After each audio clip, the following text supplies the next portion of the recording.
섬기는 광주 동부교대 되기를 소망합니다. 아멘. 자, 하나님의 말씀을 같이 보겠습니다. 누가복음 15장 11절에서 24절 말씀이에요. 누가복음 15장 11절에서 24절.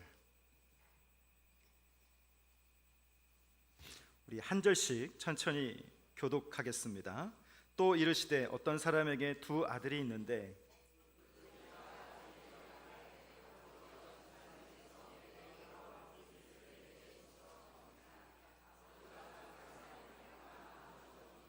그 후 며칠이 안 되어 둘째 아들이 재물을 다 모아가지고 먼 나라에 가 거기서 화랑방탕하여 그 재산을 낭비하더니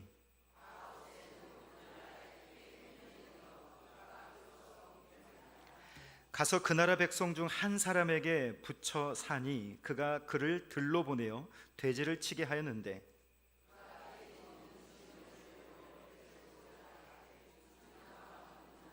이에 스스로 돌이켜 이르되 내 아버지에게는 양식이 풍족한 품꾼이 얼마나 많은가 나는 여기서 줄여 죽는구나.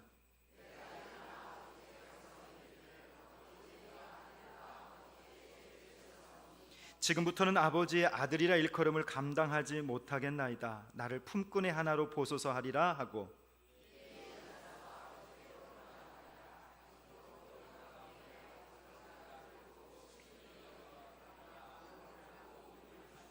아들이 이르되 아버지 내가 하늘과 아버지께 죄를 지었사오니 지금부터는 아버지의 아들이라 일컬음을 감당하지 못하겠나이다 하나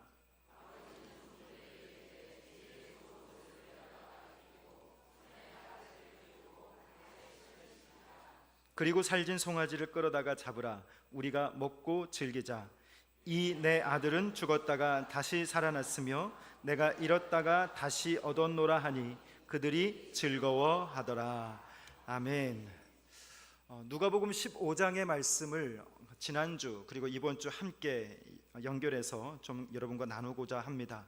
누가복음 15장에 특별히 오늘 우리가 읽은 이 탕자의 비유는 너무도 잘 아는 말씀이죠.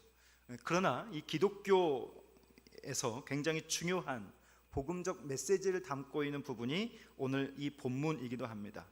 아들이 하나님을 떠나고 싶을 때는 언제였고 또 돌아오려고 할 때는 언제였는가를 오늘 이 말씀을 통해서 좀 나누고 우리가 지금 준비하고 있는 가족 이웃 초청주의를 위해서 함께 생각하고 기도하고 준비하는 시간이 되면 좋겠습니다. 먼저 13절 말씀을 보시면 그 후 며칠이 안 되어 둘째 아들이 재물을 다 모아가지고 먼 나라에 가 거기서 화랑방탕하여 재산을 낭비했다라고 하는 말씀이 있습니다. 자, 이 13절 한 절이 제가 이 말씀을 읽다가 질문이 생겼어요. 어떤 질문이냐면 아들은 자기가 나고 자라온 그 집을 왜 떠나려는 것일까? 라는 질문입니다. 모든 사람에게는 이 집이라고 하는 개념이 뭔가 좀 푸근하고 안락하고 동경이 되고 뭐 그런 그리움이 되는 곳 아닙니까? 홈 스위트 홈 하면 그 집이 몇 평이든 상관없이 그냥 그곳에 있고 그곳에 머무는 그 시간이 좋은 거잖아요. 맞습니까? 근데 그 집을 왜 떠나겠다고 하는 걸까요? 그것이 오늘 저의 고민이었습니다. 그리고 그 아들은 그 집을 떠납니다. 고대 근동의 문화를 보면 이사를 많이 안 다녀요. 그러니까 그 집에서 나고 자란 겁니다. 모든 손때가 다 묻어있는 그곳입니다. 그런데 왜 떠났을까? 왜 떠났을까? 여기도 저는 뭔가 중요한 메시지가 있지 않을까 싶은 거예요. 뻔한 본문이지만 이 뻔한 본문 속에서 전혀 다른 어떤 의미가 우리 가운데 있지 않을까 생각을 했습니다. 아버지가 저처럼 어리숙하고 부족하고 미흡해서 자녀를 잘 대해주지 못해서 그래서 이 아들이 떠나려고 한 것일까? 근데 여기에 나온 아버지는 어떤 아버지예요? 누구를 비유한 겁니까? 하나님 아버지를 비유한 거예요. 그러니까 아버지가 못해서 떠난 게 아니에요. 그러니까 이 아들이 어떠함 때문에 떠나는 거예요. 자, 그러면 다시 한번 질문해 보는 거예요. 아들은 왜 아버지를 떠나야만 했을까? 이 질문이 중요한 이유가 있습니다. 여러분, 우리 인생 여정 가운데는요, 하나님을 그 누구보다도 사랑하는 시간이 있는가 하면 죄를 누구보다도 더 집중하는 시간들이 있어요. 우리의 영적인 시계를 놓고 보시면 내가 하나님을 뜨겁게 사랑할 때가 있는가 하면, 그래서 물불 안 가리고 하나님을 향해 그분을 기쁘시게 하기 위해서 달려가는 시간이 있는가 하면, 어떨 때는 차디차게 식어져 버려서 그분의 말씀이 전혀 안 들리고 느껴지지 않고 깨달아지지 않는 그런 시간이 있는 거죠. 이런 시간은 왜 있느냐? 죄와 가까워졌기 때문입니다. 우리 인생을 걸어가다 보면 하나님보다 죄가 더 특별하게 내게 깊이 있게 다가올 때가 있다는 거죠. 있습니까? 없습니까? 있으시죠? 죄를 사랑하기 시작하면 그때부터는 아버지가 보이지 않기 시작합니다. 모든 사람의 인생의 단계, 특별히 신앙적 단계에는요, 이런 죄를 사랑해서 하나님을 떠나는 단계가 꼭 있다는 것을 여러분 꼭 기억하시길 바라요. 우리가 지금 여러분 테이블 앞에 이름을 기록하고 써냈어요. 그 한 영혼 한 영혼이 지금 그런 시간을 살아가고 있는 분일 겁니다. 기독교 집안에서 자랐어도, 목사의 아들이어도, 장로의 자식이어도, 권사의 자식이어도, 기도하고 낳은 아이여도 살다 보니 이 아이가 하나님보다는 세상이 좋아서 떠난 거예요. 그래서 예배를 멈췄습니다. 하나님을 바라보는 시선을 잃어버린 겁니다. 자, 이 탕자가 지금 딱 그런 상황이에요. 죄가 좋아지는 시간, 그 시간에 들어간 거죠. 아버지보다도 죄를 더 사랑하니까 아무것도 보이지 않습니다. 이 아들의 목표는 지금 뭐예요? 오로지 아버지를 벗어나서, 이 집을 떠나서 나 살고 싶은 대로 살고 싶은 그런 어떤 보이지 않는 욕망에 사로잡힌 겁니다. 이 아들의 진짜 목표는 우리가 오해할 수 있는데 아버지의 재산이라고 착각할 수 있어요. 근데 그 재산을 통해서 뭘 하긴 원하는 거예요? 죄 짓고 싶은 거예요. 지 욕망대로 살고 싶은 거예요. 그러니까 자기의 목표는 아버지의 그 가지고 있는 재산을 이용해서 죄를 향하고 싶은 욕망, 죄와 더 가까워지고 싶고 죄의 중심부로 쏙 들어가고 싶은 욕망, 그것이 있었다는 것이죠. 그때입니다. 여러분, 이때는요 특징이 있어요. 뭐냐면 누구 말도 안 들어요. 목사 할아비 말도 안 들어요. 이때는 철저히 본능적이고 철저히 자기중심적이고 철저히 합리적이고 이성적인 말들은 배제되고 내 안에서 끌어오는 욕망의 소리만 집중하게 되어 있어요. 맞습니까? 틀립니까? 그렇죠. 다 해봐서 알죠. 착한 척하지 맙시다 우리. 이때는 아무것도 들리지 않아요. 그냥 내 안에 욕망의 소리만 들리는 거예요. 그래서 죄를 짓고 또 그 죄를 덮기 위해 또 다른 죄를 짓는 것이 우리의 모습인데, 이럴 때 하나님은 어떻게 하실까요? 그런 영혼들을 여러분의 시간을 놓고 잘 보세요.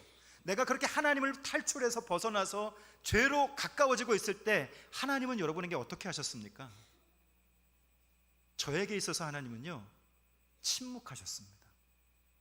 이건 무슨 말이냐면 내버려 두신 거예요. 하나님은 이런 시간을요 우리 각자에게 허용하실 때가 있어요. 그냥 내버려 두시는 겁니다. 이걸 유기라고 말해요. 그러면 이 예배당에 있는 저와 여러분은 지금 어떤 시간을 살고 있는 걸까요? 하나님을 누구보다도 집중하고 사랑하고 뜨겁게 나아가고 있는 시간입니까? 아니면 철저하게 식어져서 예배하러는 왔지만 하나님의 말씀은 전혀 들리지 않고 폐쇄된 것 같고 그분의 마음은 전혀 내게 와닿지 않는 그런 시간을 살아가고 있습니까? 하나님이 눈에 안 들어오고 안 들리고 하는 것은요 나의 문제도 있고 설교자의 문제도 있을 수 있지만 내가 지금 내 영혼이 죄를 사랑하는 시즌 가운데 있을지도 몰라요. 죄를 사랑하는 시즌, 지금 여름 시즌입니다. 이제 곧 휴가가 시작될 것이고 세상은 이 휴가라고 하는 이 단어에 파묻혀서 막 들로 산으로 다 빠져나갈 겁니다. 오늘 예배당에 빈자리가 참 많이 있습니다. 그런 시즌이 오는 거예요. 영이 민감한 사람들이 이것을 감각을 깨닫는 것이죠. 그러면서 저는 이 누가복음 15장에서 가장 중요한 구절을 발견을 했어요. 그 구절은 뭐냐면 11절 말씀이에요. 같이 한번 읽어볼까요? 시작. 어떤 사람에게 두 아들이 있는데, 이 문장이 뭐가 특별할까? 제가 좀 설명을 드릴게요. 여러분, 모든 사람은 혼자일 수 있습니까? 없습니까? 여러분은 혼자 있을 수 있어요? 없어요? 장로님 혼자 계시면 안 돼요 지금. 모든 사람은 혼자 존재할 수 없죠. 맞습니까? 모든 사람은요, 내가 지금 있다는 것은 나를 지금 있게 만든 그 어떤 원인이 있게 되는 거예요. 지금 성경에 보면 두 아들이 있습니다. 우리가 이 탕자의 비유를 제가 제 설교 노트를 보니까 한 3번 정도 설교했어요. 그러니까 여러분 많이 학습이 됐을 거라고 믿고, 이 집안의 탕자는 몇 명이에요? 그렇죠, 2명이죠. 큰 아들도 탕자요, 작은 아들도 탕자예요. 그런데 제가 드리고자 하는 말씀은 뭐냐면, 두 아들의 시작은 누구로부터 시작된 거예요? 아버지로부터 시작됐잖아요. 어려워요? 자, 아버지로부터 시작됐습니다. 자, 그러면 저와 여러분은 누구로부터 시작됐습니까? 아니, 너무 거룩하게 가지 말고, 저와 여러분은 우리의 부모로부터 시작이 됐잖아요. 맞습니까? 어떤 사람에게 두 아들이 있는데 이것이 중요하게 다가온 이유는 뭐냐면, 이 두 아들은 분명히 탕자예요. 계산적이고 아버지를 이용하려고 하고, 그런데 이 두 아들에게 아무리 아버지를 떠나고 아버지의 가산을 탕진시켰어도 이 두 아들은 아버지를 떠났음에도 불구하고 아버지는 아들을 떠날 수 있어요, 없어요? 아버지들 대답해 봅시다. 내 아들이 나를 배신하고 떠났어요. 아버지는 아들을 떠날 수 있어요, 없어요? 아버지 대답하라니까요. 아버지들 떠날 수 있습니까, 없습니까?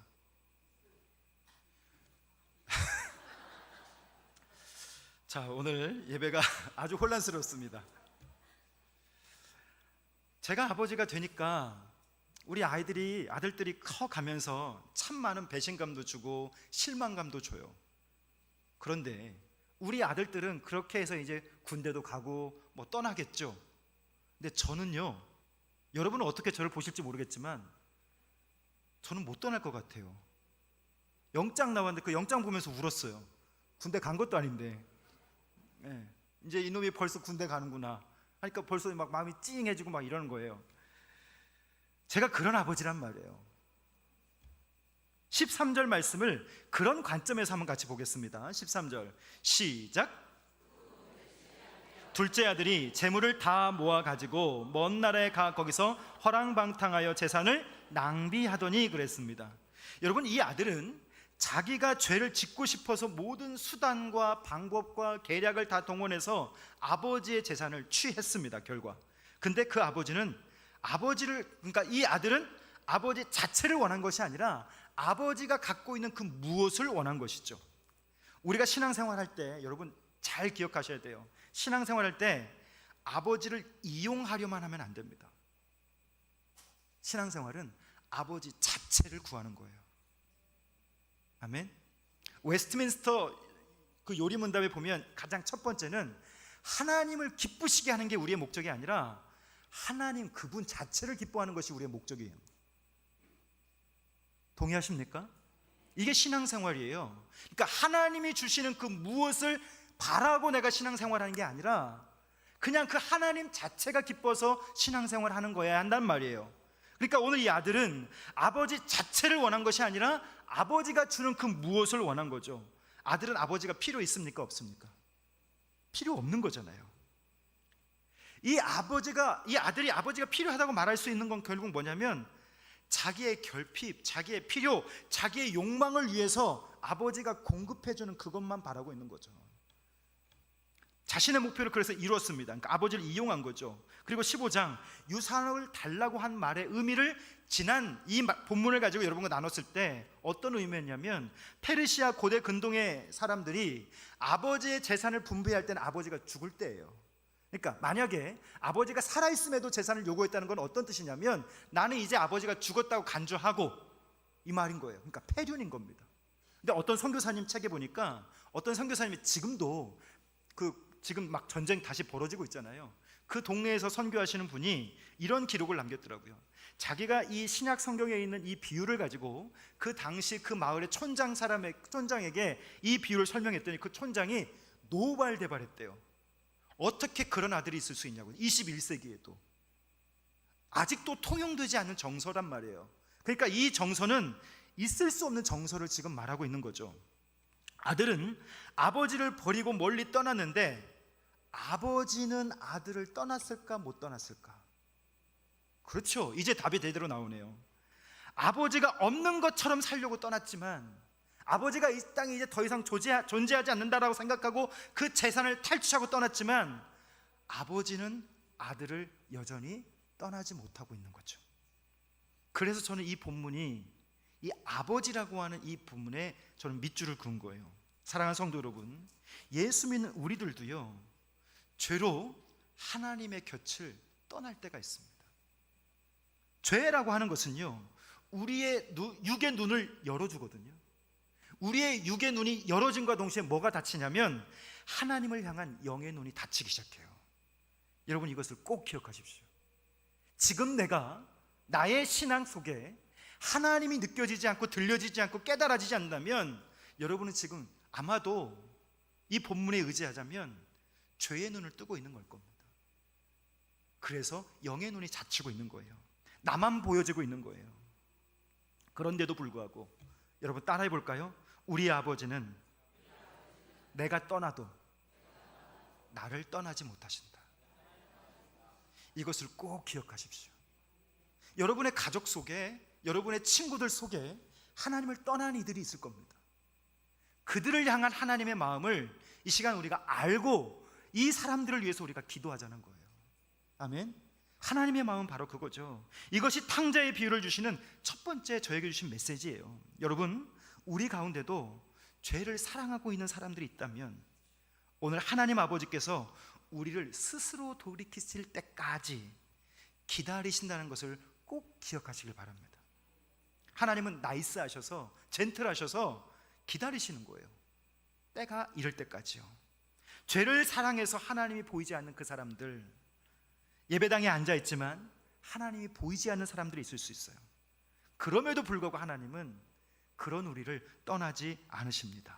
자, 그러면 아버지 편에서 생각해 보겠습니다. 질문, 두 번째 질문인데요, 왜 그럼 이런 아들을 알고 아버지는, 저 같으면, 저도 아버지니까 떠난다고 했을 때 왜 말리지 않았을까? 저 같으면 야구방망이 들고 다리를 부러뜨리더라도 내 것도 안 뺏기고 아들도 안 뺏길 것 같아요. 아버지들 맞습니까? 왜 그런 눈으로 바라보세요? 저만 그런 것처럼? 그런데 이 성경에 기록된 아버지는 아들을 챙겨서 떠나보내요. 아버지는 왜 허락했을까? 나 같으면 허락 안 할 것 같은데. 14절 보겠습니다. 같이 한번 보겠습니다. 14절 꼭꼭 씹어서 시작. 그 나라에 크게 흉년이 들어 그가 비로소 궁핍한지라. 밑줄 그은데 잘 보세요. 뭐 했다고요? 다 없앤 후에 비로소 궁핍한지라. 여러분, 죄가 뭔가를 생각해 봐야 됩니다. 죄를 사랑하는 결과가 지금 어떻게 보여지고 있는 거예요? 죄를 사랑하는 사람에게 오는 가장 중요한 문제가 있어요. 그 결국이 있어요.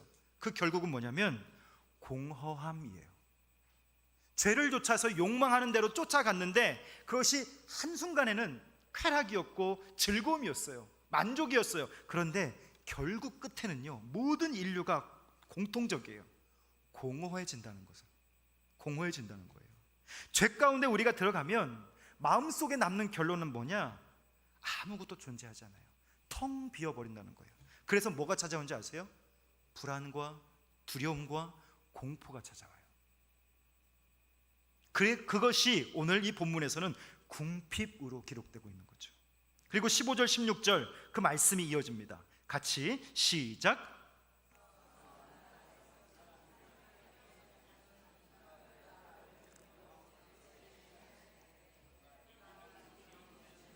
채우고자 하되 주는 자가 없는지라. 여러분, 하나님을 떠난 사람은 어떤 삶을 누리게 되는 것일까? 성경이 지금 우리에게 보여주는 거예요. 자세하게 소개해주고 있습니다. 그 공허함이 그를 텅 비게 만들어버려요. 궁핍하게 만들었어요. 그리고 여러분, 중요한 부분, 이 공허함이 탕자를 어디까지 이끄는가? 17절 이 부분은 여러분 성경을 보시고 밑줄을 그으면서 좀 읽었으면 좋겠습니다. 17절입니다. 시작. 이에 스스로 돌이켜 이르되 내 아버지에게는 양식이 풍족한 품꾼이 얼마나 많은가, 나는 여기서 주려 죽는구나. 여러분, 궁핍했어요. 그러니까 그 스스로가 어떻게 했냐면 돌이키기 시작했고, 누구를 떠올립니까? 아까 우리가 처음 읽었던 아버지라고 하는 그 이미지가 다시 이 아들에게 떠올라지기 시작해요. 그런데 원어에서 보니까요, 스스로 돌이켜라고 하는 이 부분을 뭐라고 기록했냐면 자기 자신에게로 돌아갔다, 또 자기 본질로 돌아갔다 하는 설명이에요. 자, 그러니까 이 아들이 처음 있게 된 자리는 아버지였던 거죠. 동의하십니까? 그러니까 이 아들이 스스로 돌이켰다는 건 뭐예요? 자기가 그토록 욕망하며 떠나고 싶었던 아버지의 품을 다시 돌이켜서 자기 있던 본질로 들어가기 시작한 것이죠. 왜 아버지를 생각했을까? 나는 어디서부터 왔는가? 나는 아버지로부터 왔지. 나는 언제가 좋았는가? 아버지 안에 있을 때가 좋았지. 자기 자리로 돌아간 거예요.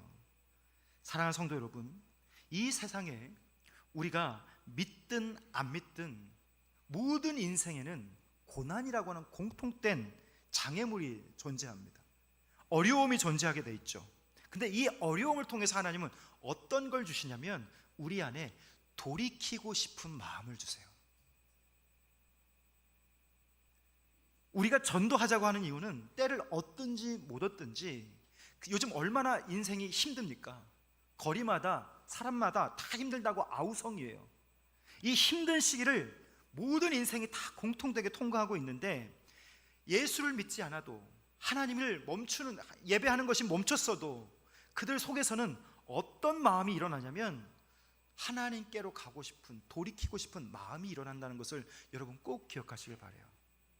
그래서 성경은 우리에게 뭘 요구하냐면 영원한 것을 사모하는 것을 사람들의 영혼 속에 주어졌으니 너희는 때를 얻든지 못 얻든지 하나님이 주신 이 귀한 복음을 전하는 자들이 되어라 말씀하고 있는 겁니다. 아멘. 예. 하나님은 모든 사람에게 이 마음을 주신 거예요. 여러분, 고난은 믿는 자에게도 찾아오고 믿지 않는 자에게도 찾아오는데, 중요한 건 잘 믿어도 고난이 오고 잘 안 믿어도 고난이 오는데, 고난의 특징은 바로 뭐냐면 이 고난은 믿는 자로 하여금 하나님을 보게 하는 신비가 있다는 것을 꼭 기억하시길 바라요. 고난 때문에 하나님을 바라보는 경우가 얼마나 많은지 몰라요. 다음 주에 오실 우리 양영자 선교사님도요, 세계 정상을 찍고 바로 고난이 찾아왔어요. 사람들 앞에 설 수 제가 이거 막 미리 다 얘기하면 안 되는데, 세계 정상에 섰을 때 갑자기 사람들이 두려워지고 마음의 병이 찾아오고, 그 고난이 찾아오므로 어디로 갔냐면 하나님께로 간 거예요. 사랑하는 성도 여러분, 안 믿는 사람들의 고난과 역경을 만나면 하나님을 생각하고 돌이킬 수 있는 기회라는 것을 꼭 기억하십시오. 고난이 와도 고난에 말씀하신 하나님이 있다는 걸 기억하시고, 여러분이 작정하고 기도하시는 분들, 그분들 포기하지 않고 기도하실 수 있기를 바랍니다. 자, 그러면 아들이 아버지를 떠나는 것을 허락하신 이유, 고난의 현장을 우리에게 허락하신 이유를 해석해 볼 수 있죠. 아주 중요한 목적 중에 하나는 바로 뭐냐면 하나님께로 돌이키게 하기 위해서예요. 주님을 붙들게 하기 위해서입니다. 이 아들은 궁핍한 가운데, 불안한 가운데 그 생각을 아버지께로 회귀시킵니다. 여러분, 근데 이거 있죠. 왜? 죄를 지었잖아요. 죄를 지어서 가야 하는 건 맞는데 몸은 가지 못할 때가 있죠. 돌이켜야 되는 건 맞는데 마음이 동의하지 못하는 게 있죠. 왜? 죄책감 때문에. 아버지의 얼굴 어떻게 봐? 이런 거잖아요. 돌아가고 싶은데 돌아갈 수 없는 이 상태. 왜냐하면 자기 아들의 머리로 계산해 봤을 때는 지금 이대로 돌아가면 나는 맞아 죽을지도 모르겠고 아들로 인정해주지도 않을 거고, 아마도 아버지는 나 자신을 이미 호적에서 팠을지도 모르겠다는 계산이 섰기 때문에 돌이키고 싶지만 돌이키지 못하는 거죠. 이것은 지극히 인간적인 생각이에요. 그런데 아버지께로 아들은 갔단 말이에요. 결정했습니다. 18절, 내가 일어나 아버지께로 가서 이르기를 아버지, 내가 하늘과 아버지께 죄를 지었사오니. 19절은 같이 읽어볼까요? 시작. 지금부터는 아버지 아들이라 일컬음을 감당하지 못하겠나이다. 나를 품꾼의 하나로 보소서 하리라 하고 그랬습니다. 자기가 아무리 계산하고 아버지의 재산을 3분의 1을 탕진하고 그렇게 죄를 지었다 얘기했는데도 불구하고 뭐라고 얘기하냐면, 아버지, 저는 아들로 여겨주지 마시고 그냥 죄인 중에 한 사람으로 써주십시오 라고 말하고 있는 거죠. 자, 그리고 15장 20절 제가 읽어드리겠습니다. 이에 일어나 아버지께로 돌아가니라. 아직도 거리가 먼데 아버지가 그를 보고 측인 여겨서 달려나오고 목을 안고 입을 맞추고 이 장면이 기록되어 있습니다. 아버지께 어떻게 여김을 받겠다라고 지금 돌아갔습니까? 종 하나로 여겨지려고 돌아갔습니다. 그런데 아버지의 반응은 뭐였어요? 아버지의 반응은 그 계산을 뛰어넘는 방향으로 달려왔습니다. 제가 질문을 하는데, 떠났는데 왜 돌아가야 돼요? 아들이 떠났는데, 그렇게 떠나고 싶어서 떠났는데 왜 돌아가야 할까요? 잘 들어보세요. 아버지를 사랑해서 돌아간 겁니까? 아버지가 필요해서 돌아간 겁니까? 다시, 아버지가 사랑해서 돌아간 거예요? 아버지가 필요해서 돌아간 거예요? 여러분은 지금 아버지가 사랑스러워서 이 자리에 오셨습니까? 아버지가 필요해서 오셨습니까? 저는 여기서 구원을 생각해 봤어요. 구원에 있어서 우리가, 죄인된 우리가 아버지의 사랑을 깨닫는 게 먼저일까요? 아버지가 필요를 깨닫는 것을 먼저일까요? 구원에 있어서 저의 결론은 이겁니다. 누구든 무엇이든 상관없다는 거예요. 내가 그분을 사랑해서 쫓아왔든, 그분을 필요해서 이용하기 위해서 쫓아왔든, 하나님 앞에 나오면 무엇이 됐든 어떤 이유가 됐든 하나님은 기뻐하신다는 거예요. 여러분, 이것을 꼭 기억하시길 바라요. 내 궁핍 속에 지금 아버지가 필요하다는 것을 깨닫고 돌이키는 것, 이것이 너무나 중요한 은혜예요. 근데 이 마음을 돌이키기까지는 어떤 신적 작용이 있어야 돼요. 이 하나님이 일하시기 위해서는 뭐가 필요하냐면 기도가 필요해요. 중보기도가 필요한 거예요. 그래서 우리가 지금 테이블 앞마다 여러분이 작정한 영혼들을 붙여놓고 무의미한 것 같지만 이분들을 위해서 기도해 주십시오 라고 말하는 이유가 그거예요. 기도가 있을 때 하나님은 그 기도로 그 영혼을 의미 있는 자리로 깨닫게 하시고 돌이키게 하실 줄 믿습니다. 우리는 계산해서 아버지가 필요해서 돌아가는 것, 여러 가지 생각할 수 있죠. 궁핍을 채우기 위해서 아버지께 나아가는 것 생각할 수 있죠. 근데 중요한 건 아버지 편에서는요, 그냥 아들이 왔다는 것만으로도 놀라운 기쁨인 거예요.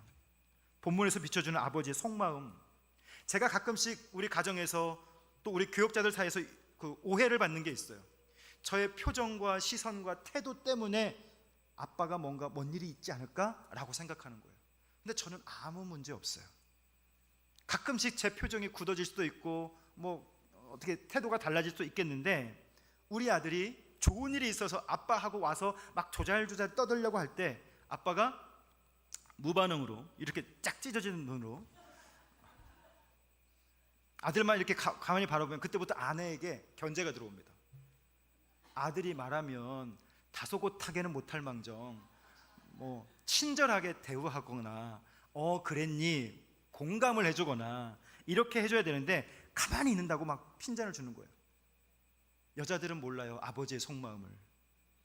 아버지는요, 말하지 않아도, 표현하지 않아도 그 가슴 속에, 아버지들 그래요 안 그래요? 여기 아버지가 없어요. 우리 교회는 아버지가 없어요. 네, 아버지의 속마음은요, 일거수일투족 표현하지 않아도 자녀들을 향한, 그 가족을 향한 사랑이 하늘보다는 좀 뻥치는 거고 하여튼 있다는 걸 여러분 꼭 기억하시길 바래요. 본문에 비춰지는 아버지의 속마음을 그래서 보셔야 돼요. 아들은 경색돼 있잖아요. 근데 아버지는 어떻게 돼 있어요? 완전히 모든 것을 열고 체면 상관없이 맨발로 뛰어나왔습니다. 왜 달려왔을까요? 이게 아버지의 속마음이죠. 왜 달려왔을까? 철저히 계산하는 아들에게는 이런 아버지의 반응이 충격일 겁니다. 아들을 회복시키는 이 아버지의 계산은 뭐가 있었을까? 아마도 수많은 날 동안 아들을 기다리면서 아들이 돌아오면 이렇게 해줘야지, 아들이 돌아오면 이것도 해줘야지 매뉴얼이 새겨졌던 것 같아요. 돌아오자마자 한 일 보십시오. 씻기고 입히고 먹이고 끼우고 신기고. 여러분, 이게 한순간에 쫘라라랑. 그러니까 이 마음은, 이건 뭐냐면 아버지들이 알 수 있는 거예요. 내 자식이 돌아오기만 하면 이것도 먹여야지, 저것도 먹여야지, 저것도 입혀줘야지, 이 옷도 입혀줘야지, 이런 생각들이 머릿속에 쫙 있어서 훈련된 거예요, 속사람 속에. 그래서 아들에게 그렇게 해주는 거죠. 이렇게 하는 이유는 뭐냐면 온 동네 사람들한테 한 가지 뉴스를 말하는 거예요. 내 아들이 돌아왔습니다. 24절, 이는 내 아들은 죽었다가 다시 살아났으며 내가 잃었다가 다시 얻어노라 하니 그들이 어떻게 했다? 즐거워하더라. 이 아들은 계산되지 않는 사랑을 받기 시작합니다. 계산 없는 사랑을 누리기 시작하는 거죠. 자기는 아무리 계산해봐도 아들로 인정받을 수 없는데 아버지는 계산하지 않아요. 계산되지도 않아요. 여러분, 하나님이 필요해서 오시는 분들은 반드시 하나님의 사랑을 만나게 되는 줄 믿으시길 바랍니다. 그래서 여러분 주변에 하나님이 필요한 사람들이 있을 거예요. 지금도 늦지 않았습니다. 그분들을 찾아 나서는 이 한 주가 되었으면 좋겠습니다. 하나님 아버지는 어떤 분이실까요? 이 아들은, 이 똑똑한 아들은 발견하는 게 있어요. 그건 뭘까요? 인간의 총명함이 아버지의 사랑 앞에 무너지는 것을 보기 시작하는 거죠. 나의 머리 좋음이 하나님의 그 놀라운 그 속마음에, 그 사랑하심에 무너지기 시작하는 거예요. 나는 이렇게 아버지를 계산했는데 아버지는 전혀 계산하지 않고 그 사랑에 무너지는 탕자의 마음이 기록되어 있습니다. 결국 이 똑똑한 총명한 아들은 계산하지 못하는 이 아버지의 사랑 앞에 무릎을 꿇고 말합니다. 저는 이렇게 생각해요. 구원이 뭘까? 우리가 지금 한 영혼을 구원하자는 작업을 하고 있잖아요. 구원은 뭐냐면 잃어버렸던 아버지를 다시 찾는 작업이에요. 우리가 하고 있는 이 사역은 바로 뭐냐면 누군가가 떠났던 그 아버지를 다시 돌이키게 하기 위해서 하나님이 우리 가운데 그런 마음을 주시고 우리를 통해서 그 일이 되기를 소망하신다는 것이죠. 그분이 가진 재산을 구하는 것이 아니라 아버지 한 분을 얻는 것, 이것이 구원인 것을 꼭 기억하십시오. 그래서 여러분이 먼저 내가 하나님 앞에 이 하나님의 충만하심으로 서 있는 예배자인가를 생각해 보시길 바라요. 전도하자라고 그렇게 떠들고 한 영혼을 품자라고 그렇게 하고 한 영혼을 초청합시다라고 말하는데 그게 다른 사람도 아니에요. 내 피부치예요. 내 사랑하는 가족들, 내 자식들이에요. 그런데 전혀 마음이 동하지 않는다? 거기서부터 지금 문제가 발생하고 있는 거죠. 마지막 한 절을 더 보겠습니다. 21절, 아들이 고백하는 장면인데요, 다 같이 한번 읽어보겠습니다. 21절 시작.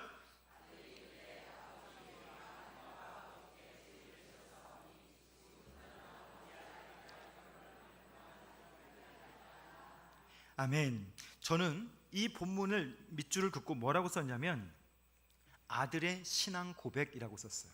다시 말하면 이 아들의 지금 이 짧은 문장은요, 한편의 기도예요. 어떤 기도냐면 죄인의 기도예요. 다른 말로 하면 회개의 기도예요. 여러분, 이런 기도는요 아무나 할 수 없습니다. 이 기도를 듣고 아버지가 뭘 했냐면 모든 것을 주기 시작하는 거예요. 여러분, 하나님은 죄인이 찾아오면 반드시 응답하시는 분이십니다. 근데 중요한 건 우리가 조심해야 할 게 있고 경계해야 할 게 하나 있어요. 우리가 이 전도라는 작업을 통해서 경계할 건 바로 뭐냐면 이사야 59장 말씀을 한번 같이 보겠습니다. 이사야 59장 1절 말씀에 보면 이런 말씀이 있어요. 같이 읽어볼까요? 시작.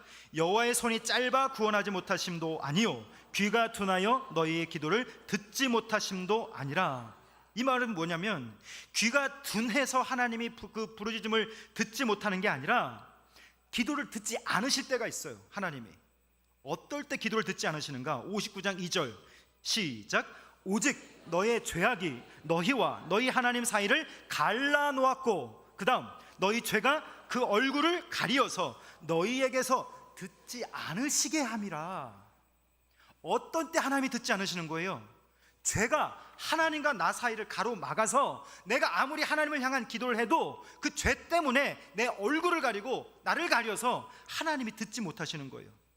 근데 여기 성경이 뭐라고 했냐면, 죄를 가지고 있을 때는 하나님이 아무리 기도해도 듣지 않겠다.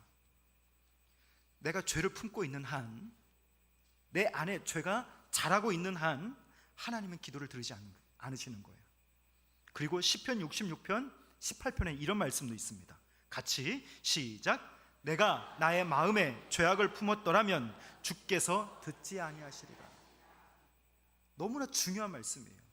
하나님이 왜 내 기도를 듣지 않으시는가 라고 말할 땐 성경은 혹시 네 안에 하나님을 떠나서 죄로 사로잡혀서 그 죄 때문에 하나님이 보지 못하는 거 아니냐 지적하는 거죠. 그런데 질문이에요. 잘 들으세요. 이제 마지막이에요. 탕자의 비유에서 이 탕자는 죄인입니까 아닙니까? 죄인이에요 아니에요? 여보세요? 집중. 탕자는 지금 죄인이에요 아니에요? 죄인이죠. 근데 아버지는 아들의 이 죄의 고백을 들었어요 안 들었어요? 들었을 뿐만 아니라 기뻐했다는 거예요. 그럼 무슨 차이인 거예요 이게? 이게 어떤 차이가 있는 거예요? 잘 들으셔야 돼요. 탕자의 고백 속에 회개의 기도가 있어요.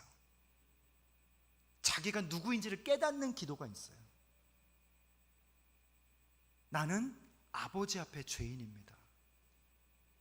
이 짤박한 기도에 아버지는 모든 것이 열려져 버린 거예요.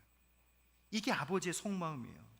하나님은 회개하는 자의 기도를 반드시 들으시는 분이세요.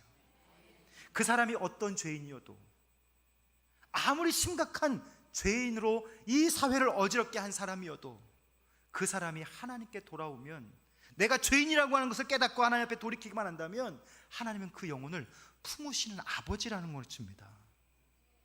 사랑하는 성도 여러분, 결국 죄의 결과는 불안, 두려움, 공허예요. 그런데 그가 그런 상황에서 아버지께 돌아켰을 때, 아버지 내가 하늘과 아버지께 죄를 지었사오니 아버지의 아들이라 일컬음조차를 감당하지 못하겠습니다. 하나님은 이것을 오늘을 살아가는 저와 여러분에게 보여주시는 거예요. 내가 누군가, 아버지 앞에 있는 내가 누군가. 여러분의 이야기는 여기서부터 시작이 되어야 할 줄 믿습니다. 오늘 이 말씀은요, 죄의 결과와 회개의 결과를 대조해주고 있는 거죠. 한번 따라해 보실까요? 죄의 결과는 공허이지만 회개의 결과는 충만입니다. 회개하고 돌아왔을 때 아버지로부터 모든 것이 충만케 되는 충만을 이 탕자는 경험하게 된 것이죠. 이 채워짐으로 그가 가지고 있었던 불안, 두려움 다 떠나고 아버지가 주시는 하늘로부터 내려오는 평강이 가득 채워지는 놀라운 장면인 거죠. 여러분, 이것을 하나 질문하고 싶습니다. 하나님을 모신 여러분은 지금 공허하십니까? 충만하십니까? 답을 하지 마시고 속에서 좀 고민 좀 해보시라고. 하나님을 모신 여러분은 공허하십니까? 충만하십니까? 하나님 아버지가 주시는 충만 속에 있을 때 안 믿는 사람들을 하나님의 충만으로 이끌 수 있어요.